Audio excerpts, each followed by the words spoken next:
Hello everyone, surprise live. I just posted another ghost skit on TikTok and I'm going to be recording this on TikTok. So I'm hoping y'all see it. I've got more ghost skits to come and I've already pre-released all those ghost skits days ago on my Patreon. And yeah, I'm super excited to be here. Surprise live everybody. What's up? How's it going? I'm celebrating the ghost skits that are rolling out right now. I'm celebrating the Truly video that released. And I also wanted to do a live to talk about the historical research that I've been doing on Rupert, because I realized I know a lot about this and I never really shared it before. So hello everybody who's joining. Hello. Yes, I am on early today. I will be back on Friday. I think I'm still planning to do a 7 p.m. So that's 7 p.m. Eastern Standard Time. And I might be doing reads this Friday. Thank you, Razzle. So yeah. Hello, Long Island Music Man. I was literally, oh my goodness, I had Shapoopy in my mind yesterday. I hope you understand the reference to the musical Music Man. Yeah. So I wanted to share some of the research that I've been doing on Rupert's existence, which is like a really big deal. This came about when, if you've seen the Truly video, it's a part of Love Don't Judge. It's cute. I let my story be edited by somebody else, and I thought they did a really cute job. Thank you for the gifts. Oh, yes. Well, all of my lives, if you happen to miss any part of them, are put on YouTube later, usually within the week. So if you miss any of the live, you're welcome to come back later. Hello, Pattern Scribe. Pattern Scribe is one of my Patreons. So thank you for being here. Yes, story time for sure. State Neighbor, awesome. Yeah, goodness, how to even get into it. So with the Truly video, there were a few questions that I saw that came up regarding historical documentation, validity of Rupert's existence. And I first want to say, I read those and I had the same questions years and years ago. And it made me think that, well, I just realized that I hadn't really talked about all the research that I had done on Rupert, on his existence, and for what I'm doing for the book. The book is in its final stages of drafts now, and I'm having editors look at it, which is really exciting. And I'm getting peer feedback on that and professional feedback on that book, so it is coming. And watch TikTok videos on Rupert like a mini series. Yes, thank you for doing that, Brittany. Thank you, mods, for being here. Thank you. And yeah, I just realized with those questions coming up that I had answers for them, and I realized I was starting to get frustrated because I was like, well, I know I did the research on this, and then I was like, why don't I just do a live to talk about the research that I've done, just because I haven't done that really before. And I actually have notes. I wrote out all the notes that I had, and I just kept writing more and more and more, and probably more things will even come out because I'd been doing all this research and I never really put it out there for anybody. And really the research came about because I wanted proof of Rupert's existence. For so long, he was like I knew he wasn't an invisible friend, but to most people he was an invisible friend. So I wanted to know that I was actually talking to somebody, that they could actually exist. Though this is also somebody from the 1770s. So that's a long time ago. It's not like a general person would have a paper trail. So what I'm having to do is look at paper trails of people he might have been with, his superiors, looking at the historical documentation of where he's from. Hi, I'm seeing more folks that I recognize. Hello, thank you for being here. And yeah, I just wanted to share all that with you. It's been quite a journey, and it's been the coolest thing for me to be like, wow, okay, cool. The things that I've been feeling and seeing with my mind's eye and experiencing in other ways were validated through the history. And that's what I want to encourage other people to do. I want people to feel like they can also talk to spirits and look them up and find new things. I've talked to genealogists. I've also talked to anthropologists, historians. I've been getting a lot of information and advice from them on what I can research. People who also write historical fiction were very helpful to me. I've had so many people, goodness, I think about 30 at this point, who have been helping me research. And I'm so appreciative to all of you if you happen to be watching. So hello from Wilmington. Yeah, I will start with something exciting. Speaking of history, I'm seeing some questions. I'm going to go and go with my order, and then I'll answer some questions maybe in between or towards the end. So I'm going to show you a picture within a picture of something really cool that I got today. I just shared this on my Instagram story. And if you can see me standing happily with a large plank of wood, that is a piece of wood from the Burgwyn Wright house. So the Burgwyn Wright house is where I first found Rupert in this life. He was stationed here in Wilmington, and I found him out in front of that house. Now, was he always stationed out in front of that house? No, I can say that with confidence. He wasn't there 24/7, obviously, but he wasn't there every day either. This plank was removed from the Burgwyn Wright house because they were doing renovations around their chimney recently, and there was a little bit of water damage. So they had to remove these planks, and they gave them to a local salvage place. It's called Legacy Salvage. Most of the planks that they have that are being sold are from the 1850s renovation that happened, though the dark pieces of wood, which there were very few, there was like 2 by the time I got there, are actually from the 1770s original build of the house. So that wood would have been around during the same time as Rupert would have been around. So I have a physical piece of the same time period of when he would have been here physically. So that was really exciting for me. I totally geeked out about that. So if you want to see more on that, that's going to be on my Instagram story. I'm also going to be making an Instagram post about that a little bit later. And if you're not cross-following me on different platforms, please do that, because if you're not up to date with what's going on in the United States with our Congress and their hatred of TikTok, well, I would just appreciate you following me elsewhere. That's all I'm going to say. So yeah, it is pretty amazing to be able to touch something. Rupert probably wouldn't have touched it, but he would have been in the vicinity. So he actually was not allowed in the house, from my understanding, unless he would have been like in trouble for something, or if he would have been like acting as a security for a party or something like that. So you were talking about me in your class at Cape Fear. Oh my God, Cape Fear Community College. Well, that's cool. I hope the conversation was useful and practical and forward-thinking. That's what I'm going to say. As with all of this, as I'm getting into this research, which I'm about to do, none of this is to convince anybody. Like, none of this is to say, you have to believe me that he is real. It's fine. Like, that's not the point of any of this. All of my videos were, first, for entertainment, second, for education, third, if you are having these experiences and you're trying to understand things better yourself, that's what this is for. So I'm not on the internet to try to be like, you have to believe me and all these things are real. No, like, that's a personal belief. I'm not here to shove my beliefs on other people. If you're going to choose to watch this stuff, cool, thank you. Take it for whatever it means for you, but you should be thinking for yourself. You should be asking questions of yourself like, do I believe in this? Does this resonate with me? Truly, with anything that you watch on the internet. So that's the first thing. So, oh, you passed the coffee shop? Yeah, 24 is still one of my favorites. So, all right, are we ready? Are we ready? Because I've got 3 pages of all my research. And this isn't even all of my research. These are little tidbits. So if you all want to go for a story, I don't know how entertaining it will be to like physically watch me, but if you just want to listen to me in the background, I'm for it. Yes. Notes and notes and notes and notes and notes. So cool. I'm excited to share this with everybody because I've just been keeping this for so long, like just for myself, because I was looking for that validity. So just for me. But anyway, okay. Oh shoot, I didn't practice saying the name of his town before I came on live, so I get to embarrass myself.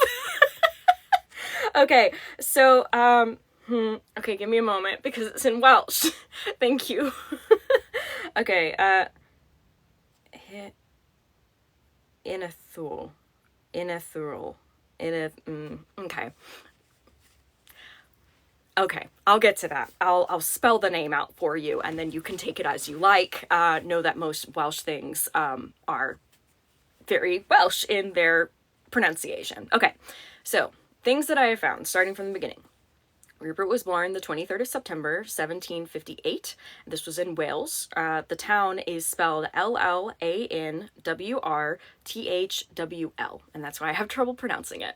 So, thing is with his birthday, I actually got his birthday 2 years after meeting him. So it wasn't something that was at the forefront of his mind. It wasn't something that he immediately remembered, and it wasn't something I immediately asked because I didn't know if he would remember it and I didn't want to make him feel bad. So with him not immediately remembering, the way that he remembered, it was actually on a live, and I'm pretty sure that live recording is on my YouTube somewhere. It was in 2022, and I think it was like during the summertime. So I asked him, or well, actually I think it was one of you who asked him, like, what's a good memory that you have from your childhood? I remember I asked him, and I asked Jimothy at the time. And he started talking about this festival. And in the festival, he was talking about it being a matter of like harvest season, and there were apples, and like it was something everybody would get together during the year, and how his mother would walk around and talk about how the festival landed each year on top of his birthday. And that's how he knew it was his birthday. So it's not always about like finding the specific date, it's finding the context of the date itself.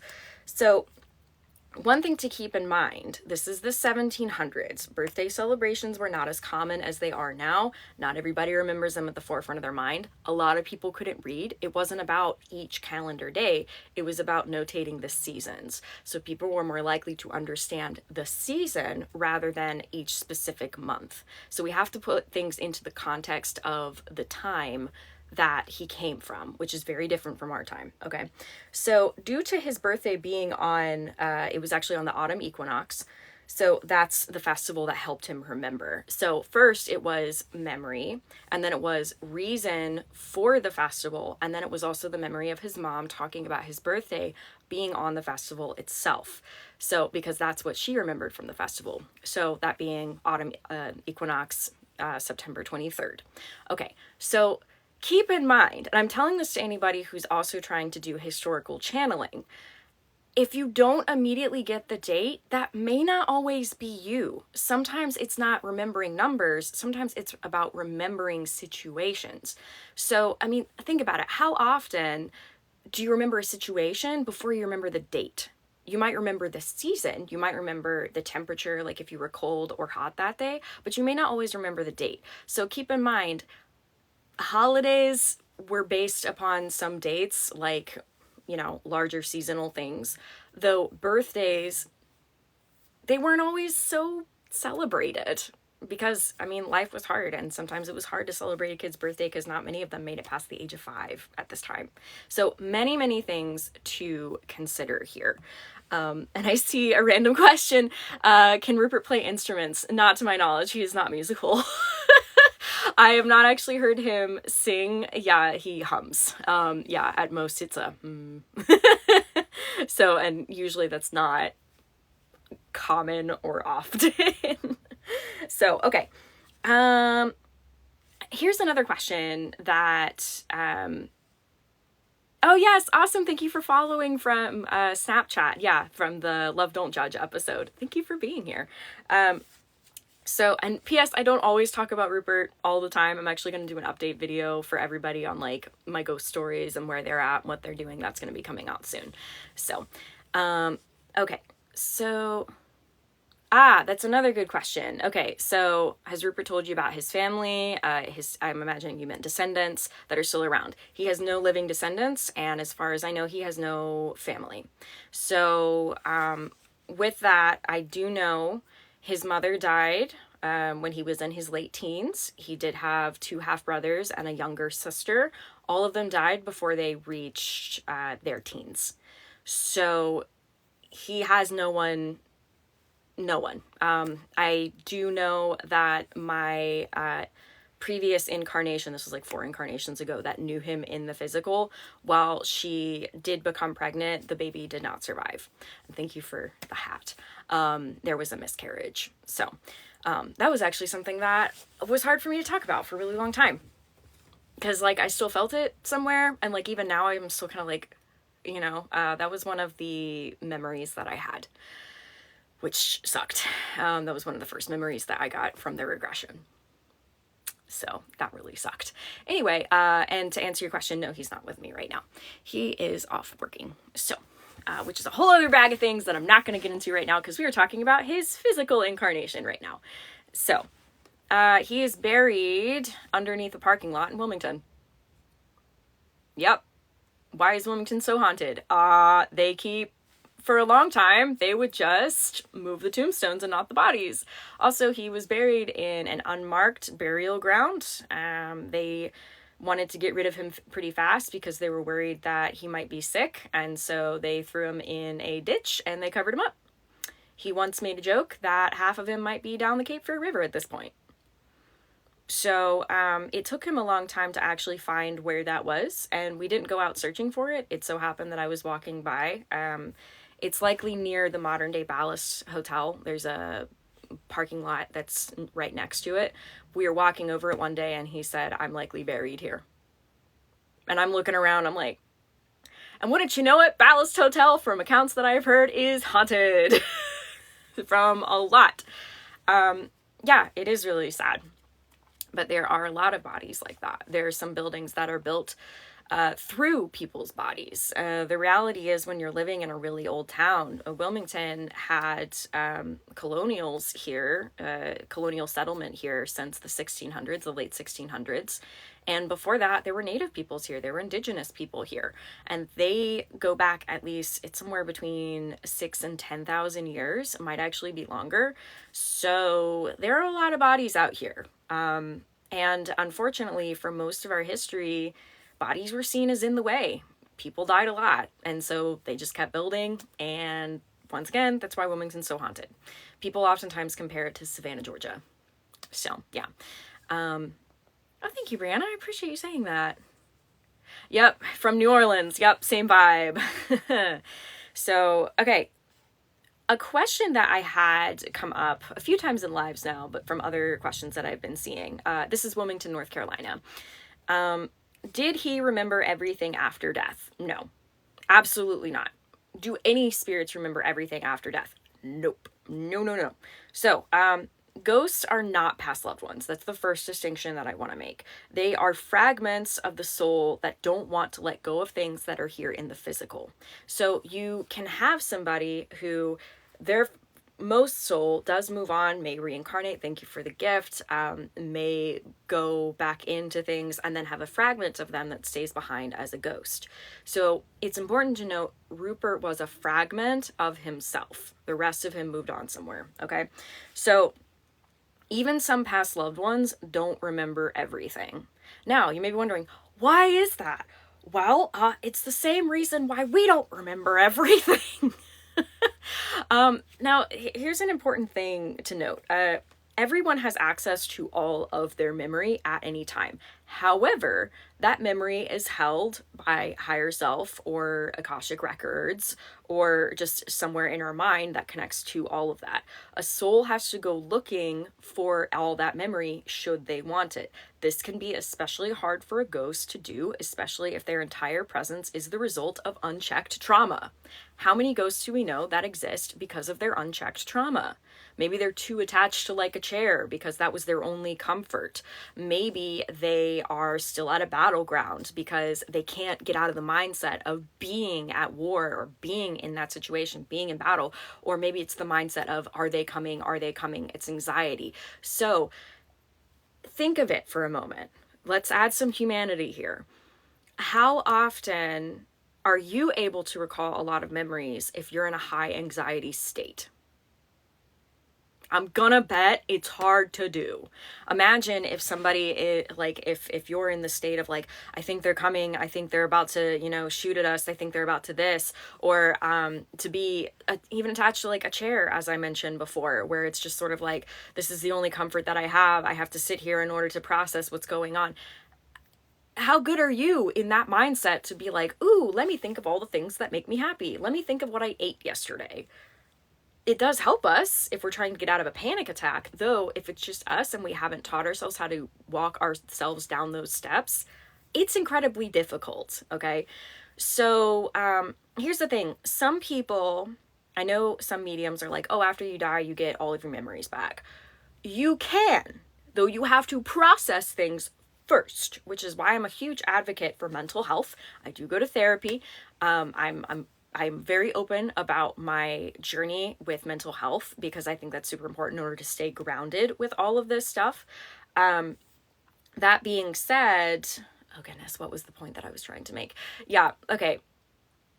So often people who are still here just don't have ways, like ghosts don't have ways to come to terms with their mental health. That's why it's important for us to do our mental health work here so that we don't have to have pieces of ourselves somewhere or unchecked trauma or even have to process that after we pass just to move on. Oftentimes, if I am talking to a past loved one for someone, which I don't often do anymore, by the way, I only do report cards, which if you want more information about that, go on my website. I do have a past loved ones reader specifically because Catherine is better at me than it. So I'm like, y'all, if you want to talk to your past loved ones, go to Catherine. But so often, especially if it's not always a timeline. I mean, it's really up to them. So often I do talk to people who are still in processing, and it's not a bad thing. Their processing is entirely done on their mental or based on their mental state. And if they're afraid of things, that is a whole other story. I did a live on this with Catherine. That's actually on their booking page. If you're interested in getting more in depth into that, all of that to say, when readers say that, oh, they have access to all their memories after they die, they're likely tapping into the higher self of said person. I want to know specifically what self I'm talking to. I'm very specific on which part I am talking to and why, because that is my hyperfixation and I like to know details. So that's just me. That's just me as a reader. But that's also me saying that readers can say different things about like who they talk to and what they talk to after passing. I like to know specifically who I'm talking to after that because that's most important to me. I typically want to talk to the past loved one self that would likely be interacting with a person. But once again, I'm only doing report cards now because that's what I'm good at. Catherine's better at talking to people one-on-one. So just putting that out there. Yes, and if anybody is interested in booking a consultation, I offer a lot of other skill sets, which I'm not going to get into right now because that's not what this live is about. All of those will be on my bio. I will never be in your DMs soliciting you for consultations. That is not me. Block and report them. It is not me. Not. That is so... Okay.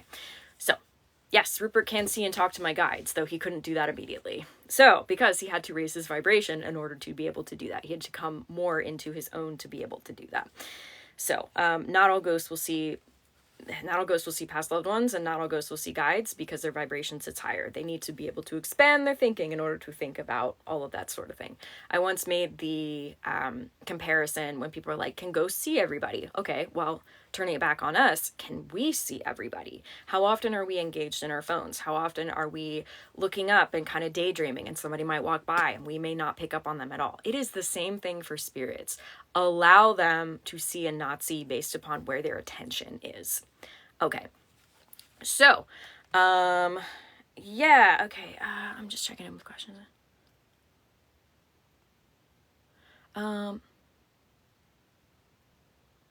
Okay, I am going to get back to this research. I'm seeing a lot of great questions. I'm not doing a general Q&A right now. I am going to stick to the history of this because I already went on a tangent. But I will be doing a live later on in the week, 7 p.m. Eastern Standard Time on Friday. So if you have those general questions, I would be happy to answer them. Okay, ooh, Holly, that's a great question. I'm not going to answer it because I haven't asked him if that's okay to talk about. I want to be very clear with what I talk about with everybody live. Okay. So cool. And thank you, moderators. I see you answering questions. I super appreciate you doing that. Okay. So finding Rupert's hometown. That was not overnight at all. It was not just like being like, woo, where do you live? Cool, that's great. I'm gonna go look it up. No. Okay. So the hometown, if I'm pronouncing it, okay, it's Llanwrthwl. Llanwrthwl. I practiced this with him yesterday. I didn't get it entirely right. Also, Catherine helped practice because Catherine's actually clairaudient, whereas I'm inner ear clairaudient, and I got close. But today it's like, there it went out of my brain. But anyway, maybe that's on point. Okay. So first up, and this leads into it, I don't speak Welsh. I am inner ear clairaudient, and that's something I've had to grow over the years. That inner ear clairaudience is fueled by my claircognizance and my clairemotive. That means my word bank options for perception are mostly English. I have a touch of Spanish in there and a touch of Italian in there because I took those in school. So, okay, what does all that mean? Inner ear clairaudient, that means being able to understand and perceive words inside, as in your brain has to make sense of it. So claircognizance is just knowing information. Clairemotive is understanding the emotional information that you're getting from somebody. Some people will call this being empath as well when we're referring to people in the physical. So I have the knowing and I have the feeling that fuels the words that are here. The words that are here are primarily English. Now, I've gotten better about being able to sound things out over time, though Welsh is incredibly hard for me. So hard for me. So it was really hard to get. Okay, the first time he was confident saying where he was, when he was comfortable and wanting me to perceive it, that was actually after what happened at the courthouse, if you've been following the tales. And for any of you who are new, consider looking at my Ghost Skits playlist. Consider it a nice little binge fest for you.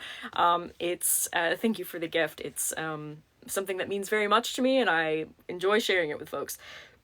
So when he first told me the name of where he was from, I did not understand it. It sounded like and I was just like, excuse me? And I was like, because at the time I was also doing less consultations. I wasn't doing this so much professionally. I didn't have as much experience. Nowadays, I kind of break it down like charades, and I'll be like, okay, I get 3 syllables. Okay, is there a consonant that stands out to me? Is there a vowel that stands out to me, or something like that? So, yeah, at the time, I was not as practiced, because remember, these are skill sets we grow. I did not just wake up one day and it was just like, everything is clear and I can see and I can hear and I can feel. No, it has been a progression, and that is why I teach things to people, and that's through my Patreon courses, but also here on the interwebs. I want people to understand that they can grow too, no matter what level they are at. So, anywho, yeah, made no sense. He shared images with me that I didn't like, images from his hometown that didn't make sense to me. Like, geographically, they didn't make sense to me. Now, I don't have a lot of experience looking at Wales. Before knowing him, I didn't know much about it. I did watch the show Sex Education, but that's filmed in a very different location from where he grew up. So he would show me these images, and I always saw a river that was usually, let's see, it was usually like a river that could be crossed on foot. It usually was not too big, depending on the season. There was a large floodplain, or valley area, if you will. And then I saw kind of like mountains off in the distance. And then I saw lots of trees. So that's the mental imagery that I was presented from his home. And I'll be real, when I saw that information, I was very much like, I don't know how that makes geographical sense, but I also don't know what Wales looks like geographically. So I just kind of had to go with it. I went with the color scheme. I went with the river. I went with the hillside. And I was like, all right, here we go. So, here's the thing. I saw that, and I was seeing that on and off for like a year, right? Then after he told me he told me the name of the place that he was from, I was like, okay, can we find this on maps?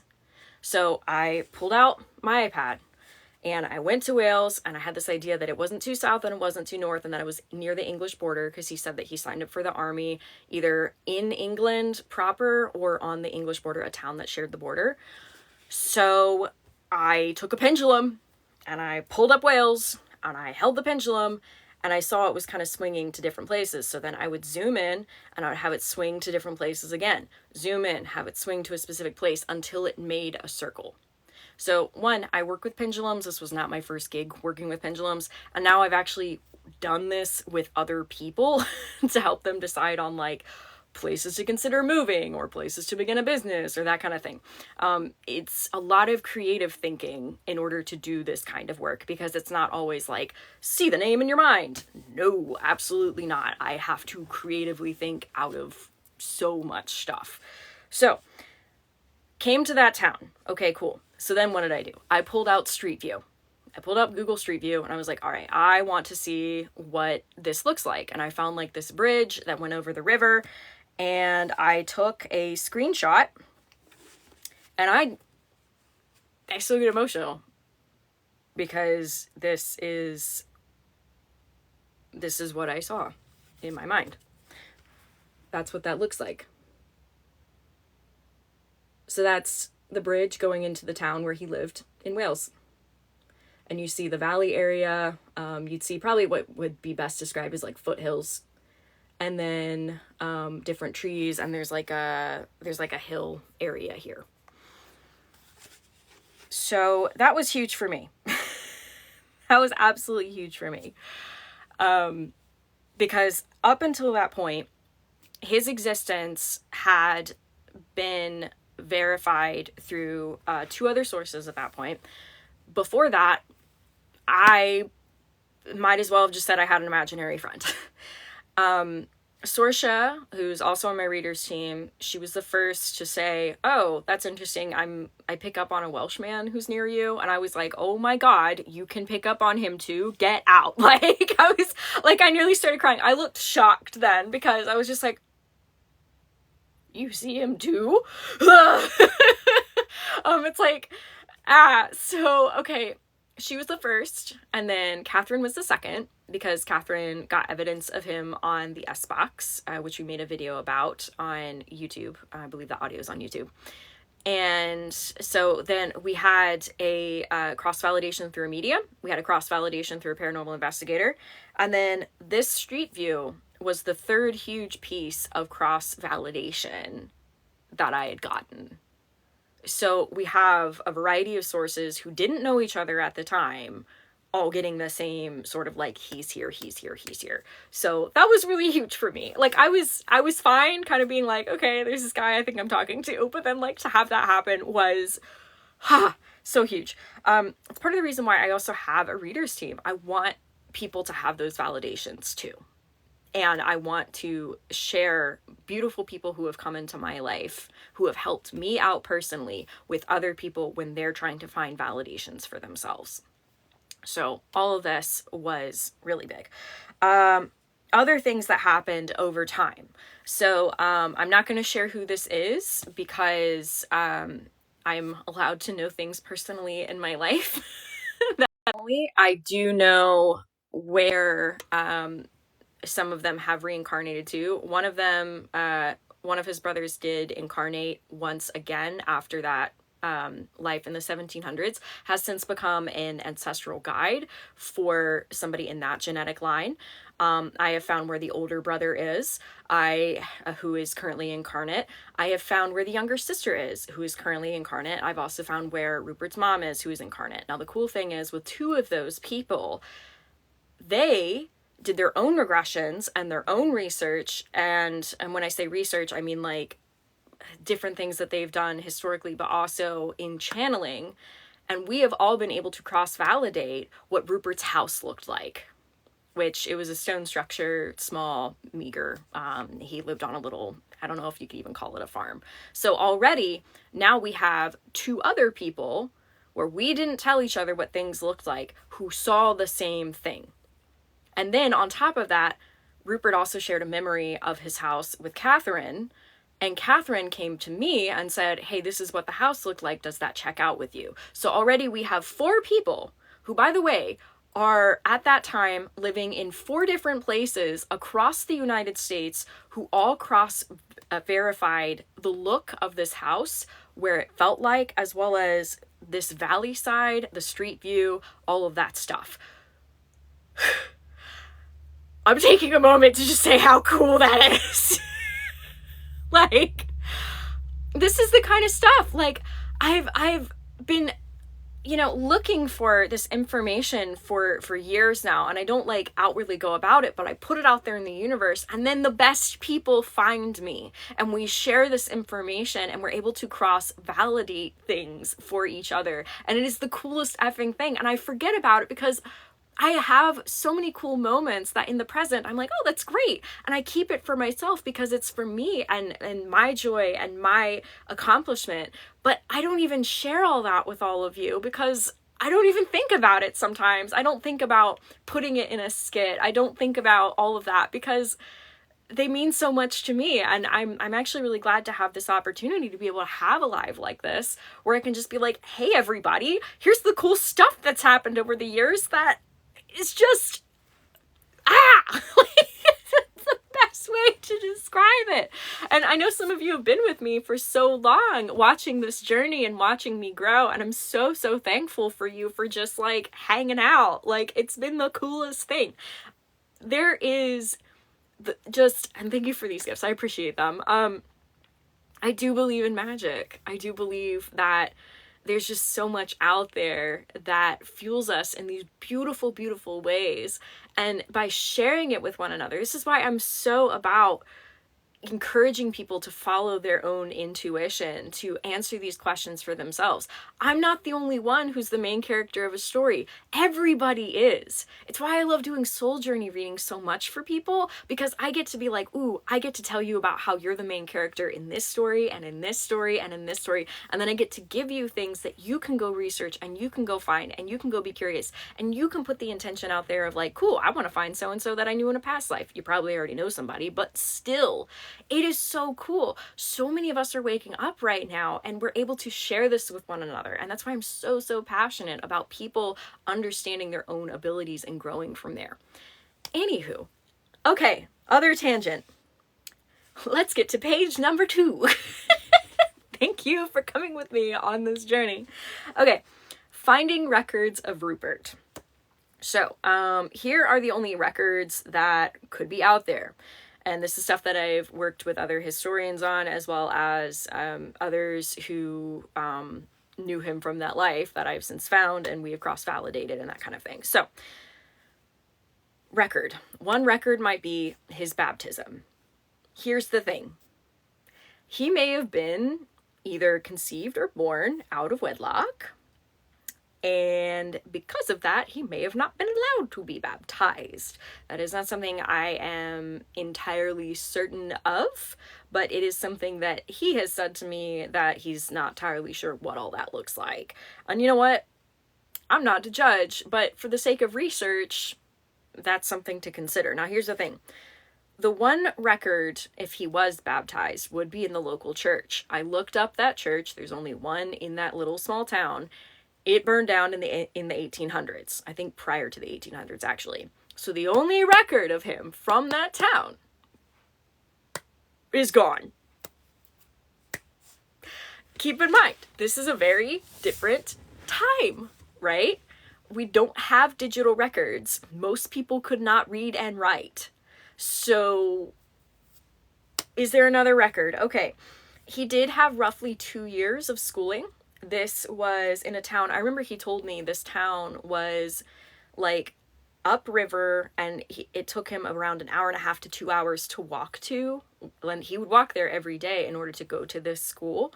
And wouldn't you know it, when I found out the town that he lived in, I was like, okay, well, where did you go to school? And I found a town. I used Google Maps to say, okay, what would walking distance be? Upriver, the next closest town, which was larger at that time, it was a town established prior to the Roman occupation, would have been about a 2-hour walk from the place that he lived in primarily. So also really cool. Here's the thing, that was like, it wasn't a private tutor. He may have received some money either through inheritance through his father or his father's brother. whatever the way, he was able to learn how to read and write. But it wasn't a formal school. It was like some dude that knew how to read and write and would charge for his services, and like boys would go there, maybe even men, to learn how to read and write when they could afford it. It's not like this dude was keeping tabs. Remember, this is also a time before paper was standardized. They were probably using chalkboards, or they might have even been writing in the dirt sometimes. So when people ask me about where are all the records of him, it's not like nowadays where, you know, people would be writing this down. This school was not a formal school. It was not a boarding school. It was just some dude who taught people how to read and write. And he was only able to go there for about 2 years before the money ran out. So, next up, that place is called Rhyadr, if I'm saying that correctly. Rhaywader. But yeah, that was also really cool. And I did Google Street View in that, and I looked around, and some things were familiar to Rupert and some things totally were not because things change over the years. Okay, so the Welsh Fusiliers, if I'm saying that correctly, that is, from my understanding, the regiment that Rupert was actually a part of. They were known as the 23rd Regiment of Foot to the English. And he would have joined, I think, roughly in 1778. Now remember, if you're thinking, why wouldn't he know the year? Different time period. Numbers didn't matter as much then. But also, 300 years, don't forget that. He was hanging in and out of time for 300 years. How well are you at remembering dates from 15 years ago? I know for me, when I think of like, oh, when did I live in that town? Was it this date or was it that date? Human error is a thing. So anyway, likely other, other thing. When he signed up for the regiment, another huge thing to mention here, this was before standardized spelling. So that meant people had to just spell things out the best way they could. Do you think English people were spelling Welsh very well? I'm going to tell you no. Welsh was technically illegal at that time to speak out loud. It was part of the oppression that the English were putting on the Welsh people to get them to comply. It didn't work. Welsh still exists. Thank you, Welsh people, for keeping that alive. It exists because of people like Rupert and his family who spoke it behind closed doors. That's how it continued on. But he was not taught to write in Welsh. He was taught to write in English. So when he signed up for the army, the name may have been written down as Rupert. The name may have been written down as Robert. They were kind of interchangeable at the time because depending on the accent of somebody changes how somebody hears it and they write it down. If you're wondering why wasn't there standardized spelling, I don't think there were dictionaries then. I'm trying to think. Webster's first dictionary that came out was in the 1800s. And especially if you're just learning hearsay, yeah, there's just so much difference from the 1700s that needs to be considered here that I think a lot of people don't consider. As far as other records, I don't know of any. People ask, are there pictures of him? No, cameras were not used until the late 1800s. He's from the late 1700s. Were there portraits of him? Woo, that would have been so expensive. He did not have that money. Were there sketches of him? Why would there be sketches of him? I would love that. But to sketch that would likely be a gift for somebody. He left his hometown. Everyone had passed. His whole family was gone. There's nobody to keep anything for him. Sketches cost money. I don't know why he would spend the money on that. He's a very practical guy. Even so, where would the sketch go after he passed? I would love this stuff. Believe me, if there was a portrait hanging around, but he was poor. He was a private. He was a nobody. He's a huge part of my life, but to history, he was a nobody. So those are the only records that I know could exist somewhere. Though I do know what records there would be are, thank you for the gift, they're not digitized, and I would actually have to go to either Wales or England. I've researched some information on where some of the records of enlistment would be, and I would need to go there in person and get permission to be with those documents, and then I would have to somehow be able to read those documents. They're in cursive, I can read cursive, but then also to be able to read it and say, okay, did they mean Robert or Rupert? Did they spell his last name correctly? Is it incorrect? Like, what are we going at? Yeah, let's go to Wales. I'm for it. So cool. Yeah. I do have a artistic interpretation of him. Julia Madalena, who did a Cole sketch of him, who I believe is intuitive, but perhaps she just sees it more as like seeing a description. She did one that was almost spot on of Molly, and that's on my Instagram where I tagged her. I love her work. She's one of my favorite artists. Megan Surface also did a oil painting of him. That is on my Instagram as well. You're gonna have to scroll back a little ways, but it's also on the video that Love Don't Judge put up recently. They did their research. So there's that, but there's also the interpretations that I made through Artbreeder. They're imperfect. Literally all three that I mentioned are imperfect. Why? Because artist interpretation. But also, Artbreeder in particular, it always perfects people. Like, it makes them look perfect, which Rupert, there are a few things, and I mentioned it on a live. There's a live where I actually did the Artbreeder for him and Molly and Jimothy. Now you're gonna have to go back through my lives on my YouTube to find that, but I did do that, and I talk about it more, like the differences that are actually there. So, goodness, this has turned into quite the dissertation. I hope you're all enjoying it, because we have a little bit more to go, but I figure let's just punch all this out at once. So, yeah, thank you for the conversation that is happening.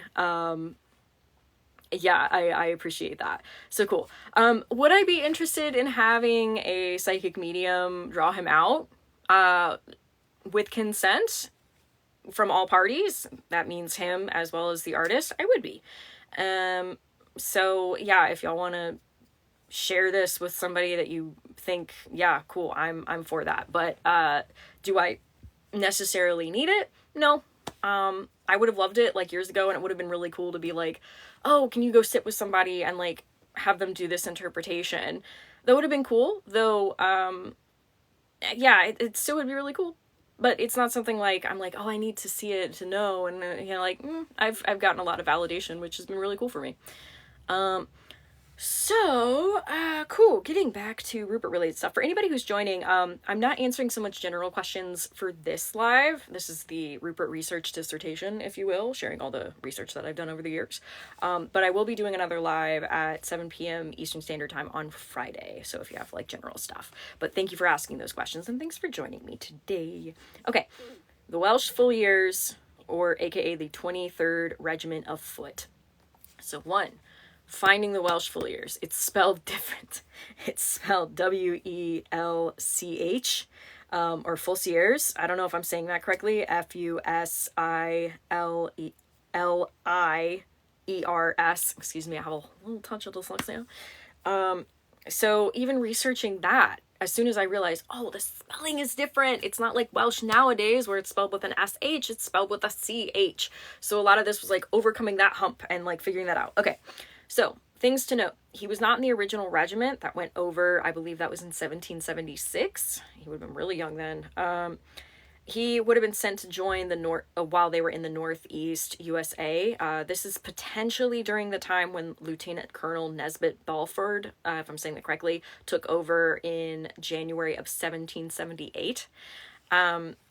You know, regiments, as more people perish, they need more people to go out and join the regiment so that it doesn't deplete itself. Rupert would have been a part of that group. I remember him telling me how he took a ship over. I believe it was during the colder months.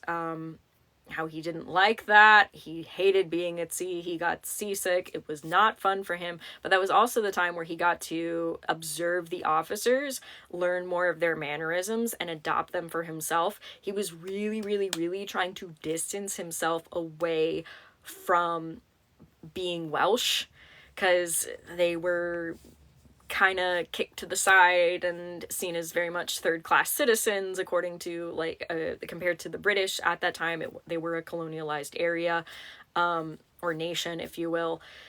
Some people would still kind of see it that way, but I don't want to speak for the Welsh, obviously, especially the modern Welsh, because they can speak for themselves. He did have a little bit of money, and he bought a book on, I wrote about it in my book. It's called something about being a gentleman, the mannerisms of being a gentleman, or something like that, because he wanted to adopt looking like he was more than a poor farmer. So that's why his mannerisms kind of took me, like, kind of were surprising to me when I first met him, because I was like, oh, you must be somebody of standing, me not knowing anything at the time about what standing meant for the 1700s. But I was just like, oh, you must be, you know, somebody like that or something. P.S. No spirit is with me right now. So yeah. Oh, thank you. Thank you, Blizzard Pearl. I appreciate you. Let's see. Yeah. So his mannerisms were more formal from what I remember, and I was confused about that. And then I realized it was the gentleman's etiquette. It was something like a gentleman's book of English etiquette that he bought at a port city before coming over here. And he read that backwards and forwards and then compared it to the officers on the ship that he was with. So it does track that he would have come over with an officer for the regiment when he came. So once again, check, check, check. Okay. Rupert hated being at sea. Yeah. Finding out he survived a nor'easter while at sea, as well as 2 sieges, explained that better. Yeah, okay, so this is from research done from revolutionarywarjournal.com. They have a full thing on the Welsh Fusiliers, which has been very useful. I've also cross-researched this with there's a page from the Welsh Fusiliers specifically. Oh yes, happy to help. Thank you for being here. So yeah, him being at sea during a nor'easter, that was during a battle that basically they were used as Marines, and they were told to go on the boats and shoot cannons. Yeah, that tracks for why he hated being at sea, that's a bad time to get caught in. Also, he told me on his way down south, which I found out, he was eventually transferred to, the regiment was transferred to Charleston. He told me that there were really bad storms coming down. I found that in history as well, which was super cool too. Being at siege, the siege of Charleston, I think lasted like a month. They were at sea for a month, all on top of each other, sieging Charleston. He made a joke about it not seeing that big of a deal at the time because they were the ones laying siege and they eventually took Charleston. But he was also really sick at the time. Before coming to the boat on Charleston, he got wounded. I found out he had been wounded on his side. I actually found that out when doing a cleansing. It was a joke at first. I was like, woo, I'm gonna do a cleansing on myself. Hey, do you want to do a cleansing? And he was just like, whatever. So I did it, and then I found like there was this patch of energy on him that was just like really not great. It was really like stagnant and kind of felt like a stone. And then I was like, were you harmed when you were alive? And that's when he kind of stepped back and he was just like, how did you know that? I said, because I can feel it energetically. P.S. I do healings now professionally, so makes more sense in that context now. But at the time, I didn't know what I was doing. Welcome to my journey of me being like, can I do this? I don't know. Let's try. Anywho, so yeah, he was healing from that injury. He was coming down. He got seasick. The storm did not help.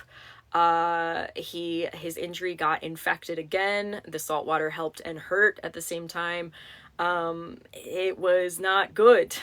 He was in a daze in and out of being at sea.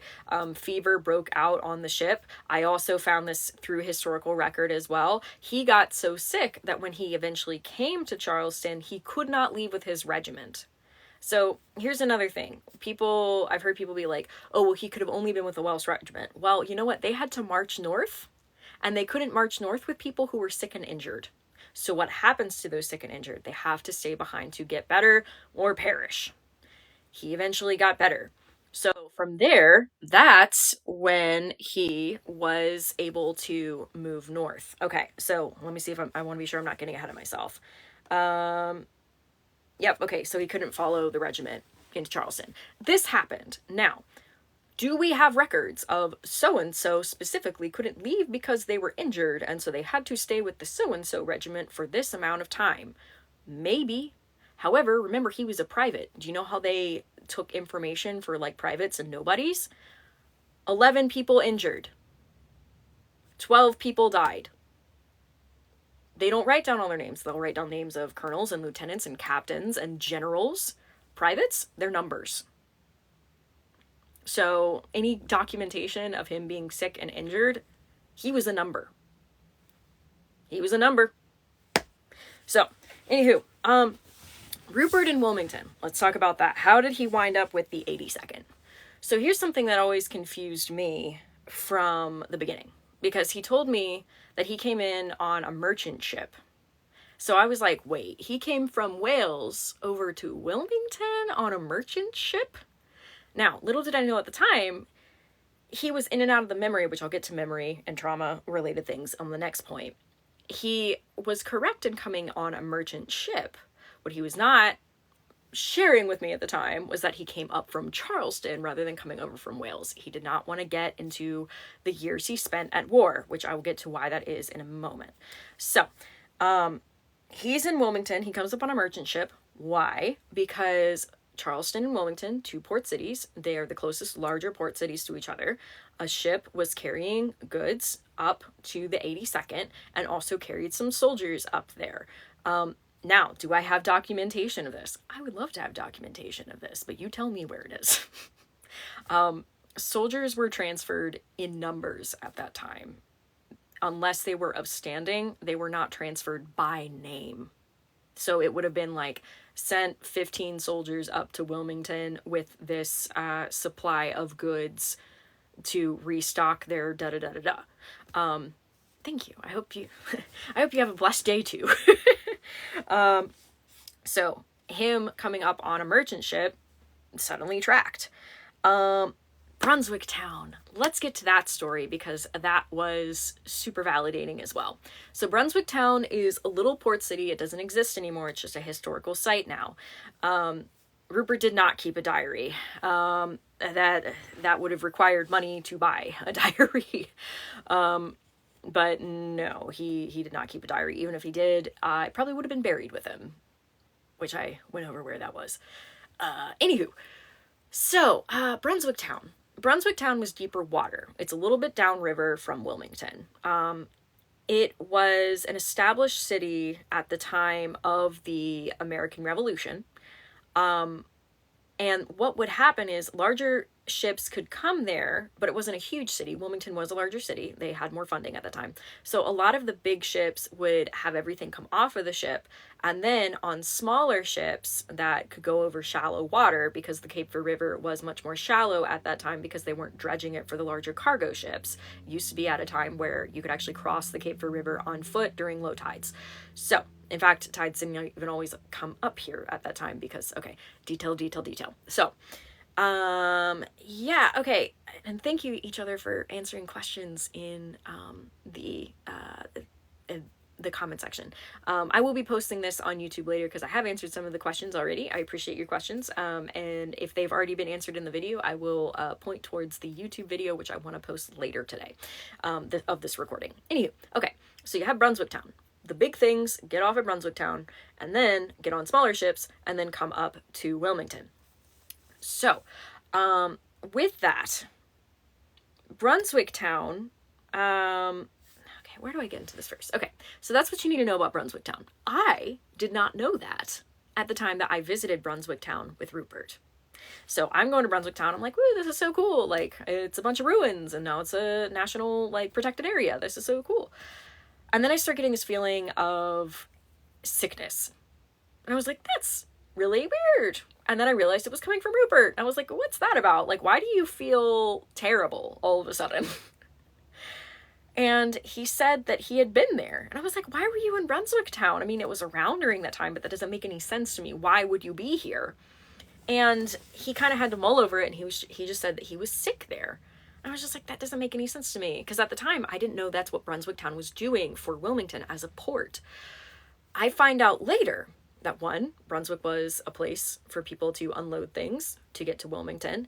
as well as Brunswick Town was a quarantine. Why? Because there were less people there. So if people were sick, they would bring them over to Brunswick Town first, keep them there until they were better, and then they would go into Wilmington.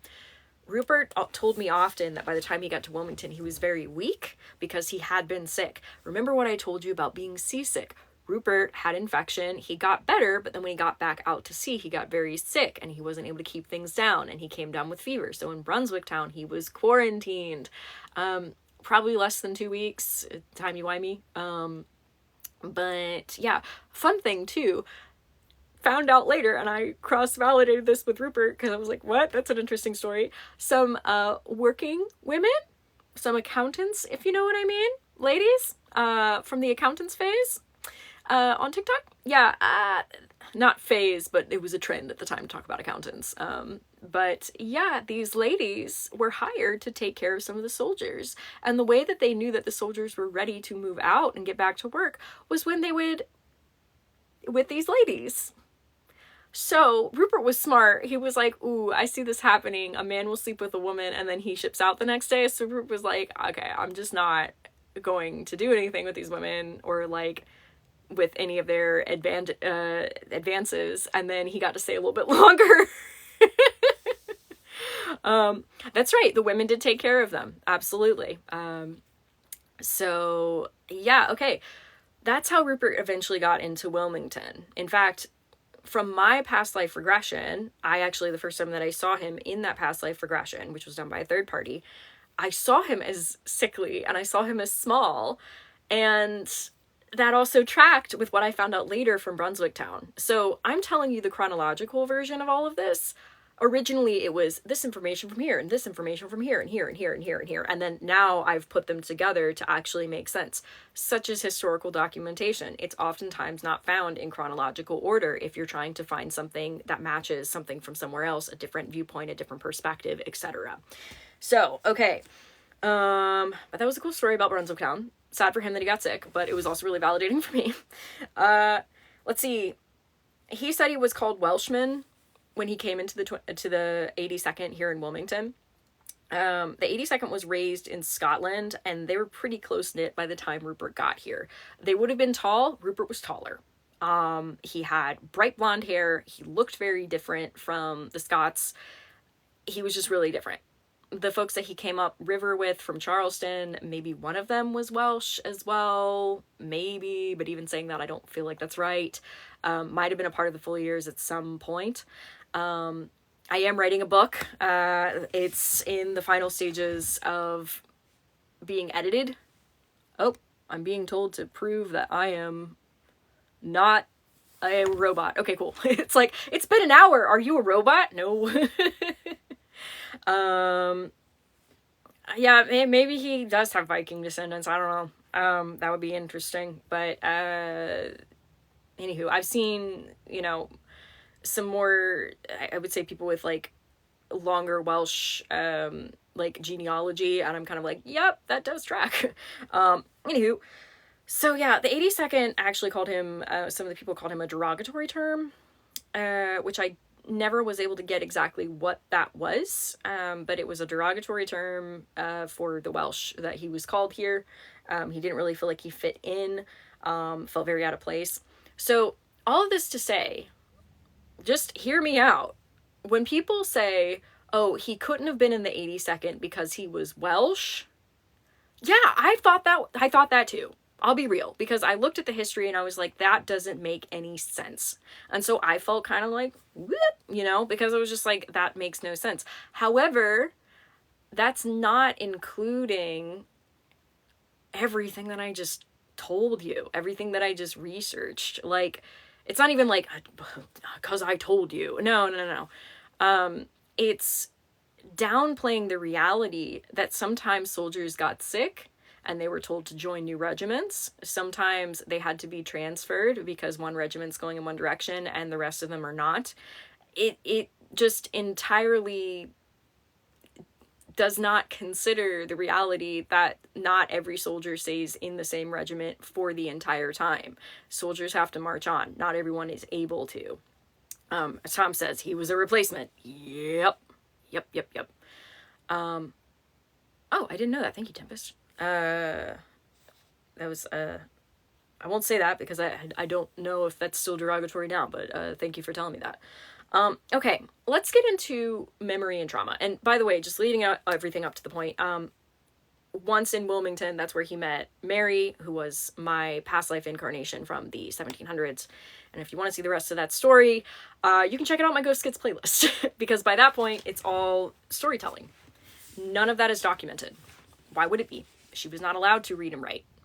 She was very good at it, and her father stopped her because he was doing illegal activity and didn't want anybody to read it. He thought that Mary was an absolute idiot and would just totally blab whatever he was doing. So he stopped her from being able to read and write.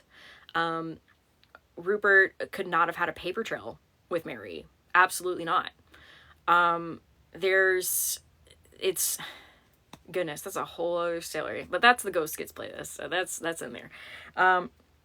So yeah, we're looking at history from almost 300 years ago. And we're looking at a time before computers. We're looking at a time before standardized spelling. We're looking at a time when people were numbers rather than having names and identities. We're looking at a time where things fall through the cracks. Though it's not, I used to think a lot of this was so out there, but then I found history that supported it. And I was like, oh, okay, I feel better. So yeah, getting into memory and trauma. This is the final bit. You've been with me a long time. I appreciate you. My mods, I so appreciate you. You've been hanging on. I typically don't do lives longer than an hour. In fact, I didn't think I'd be going for an hour, but here we are. I had a lot to say. So, memory and trauma, how that affects things. Okay, battles, the battles aren't revealed. Okay, names of battles are not revealed until after they're done. Most privates would not know the name of the battle, and depending on which side of the battle you're looking at, who is writing the story, they may have different names for the battle. So if you say, the battle at Guilford County Courthouse, that's one that, if Rupert had been well, he would have marched up with the Fusiliers and been a part of that battle, by the way. That's a battlefield that's out near where I grew up. Did they call that Guilford County Courthouse? Did both sides call that Guilford County Courthouse? If I'm in the right understanding, no, they didn't. They had different names.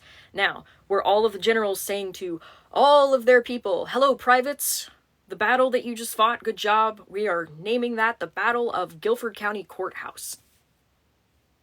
Maybe they did, but I'm going to go with they probably didn't. So once again, in looking back at battles, when I have tried to talk to him and be like, hey, does this look familiar to you? Does this portrait look familiar to you? Oftentimes he will say things like, that's not what it looked like at the time. Why? Artistic interpretation, but also where the artist sat and where they were might have been different. Also, sometimes the artist wasn't even at the location and was just like, I'm going to draw a portrait of so-and-so because I heard a story and I'm encouraged and inspired.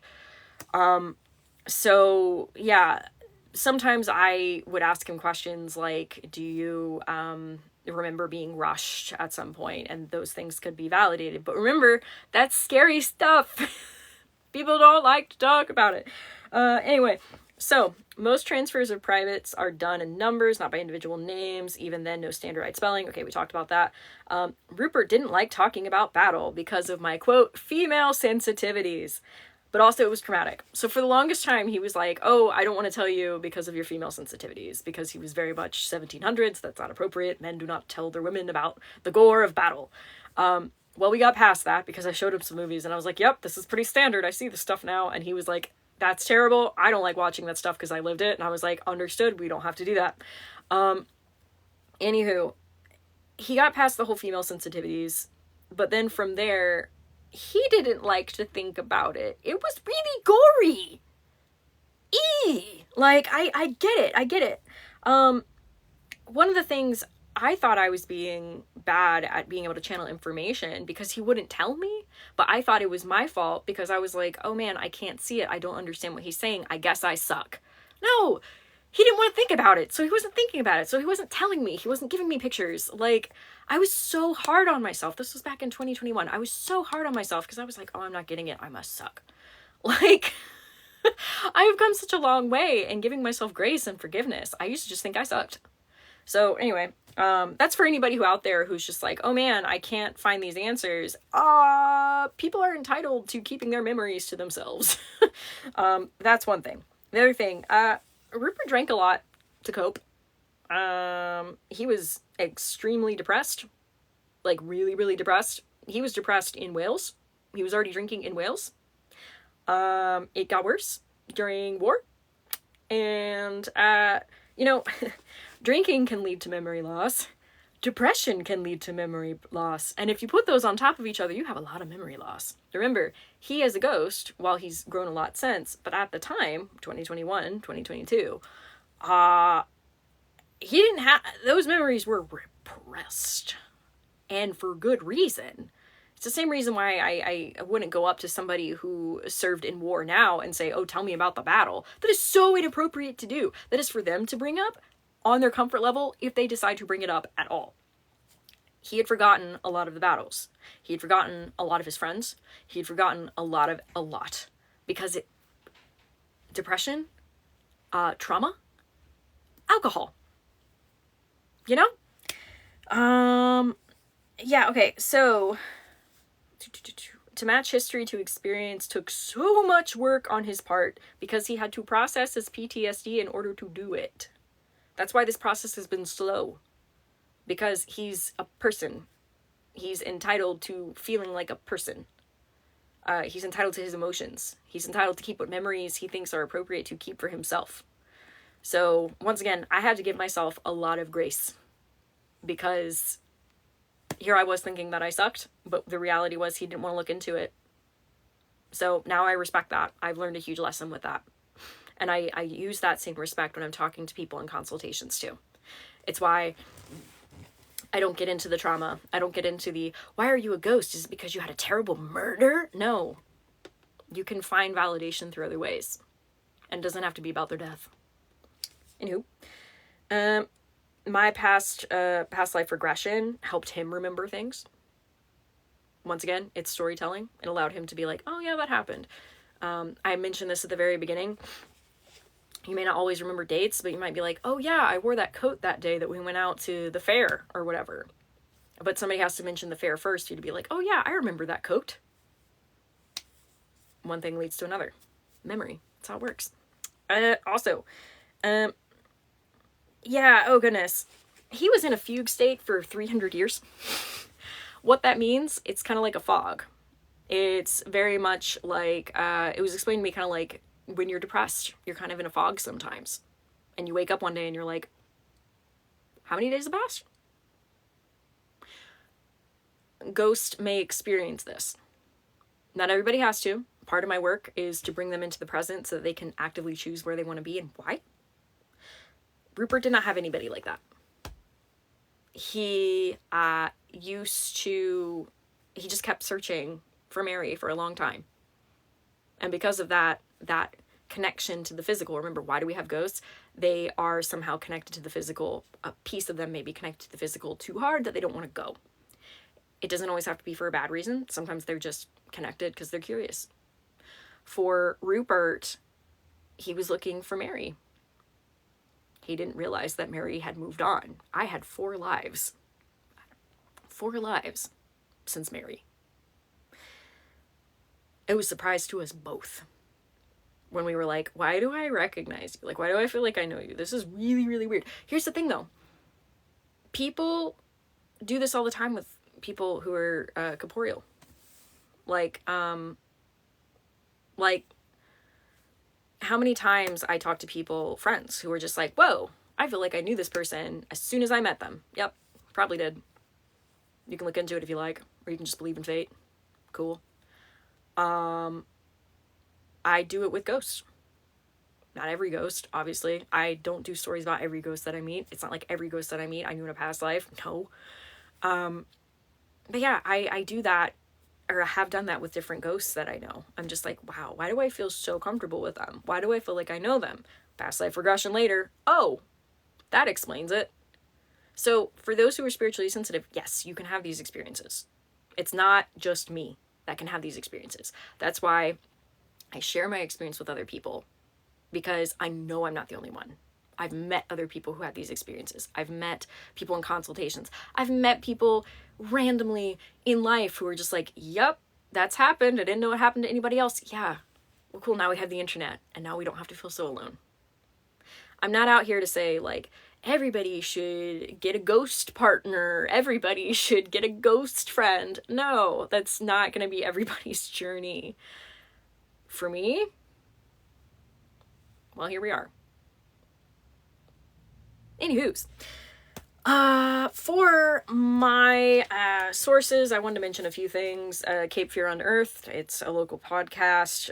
They speak with local historians. They do a lot of research. The original ones with Hunter Ingram did that. Hunter Ingram also heads up Bergwin Wright Presents, which is another podcast in town. Fantastically done. Hunter Ingram is fantastic. Redcoats and the Cape Fear is a book that I read, as well as information from Brunswick town. And I mentioned revolutionarywarjournal.com. Thank you for the gifts. I have more sources than that. I've got a whole page of sources on my laptop. I'm still doing research. I would love to find something that said Rupert or Robert somewhere. Though that may not be my path. Part of my path is sometimes to believe in myself. That being said, you better know I'm going to keep looking. But it's not an obsession. I shared with you information that I found. It's taken me since 2021. But I've got other life to live. I've lives to live. I've got my day stuff to do. I've got friends to see. I've got my consults. I've got my videos. I've got a lot going on. So yeah, this is the research that I can do when I can do it. Some nights are long nights and other nights I'm just hanging out, eating popcorn, watching a movie. History on Mary. Goodness. I'm still looking for that. She may have been primarily undocumented. I do believe that I found her father. He had property in Duplin County, which is a county up from ours. He likely established primary ownership of that location because he was doing illegal things in Wilmington. I did find his wife. I had understood her name was Meredith, but she was also called Mary. And I found the two of them on a record in Duplin County. They have an older son that was significantly older than Mary.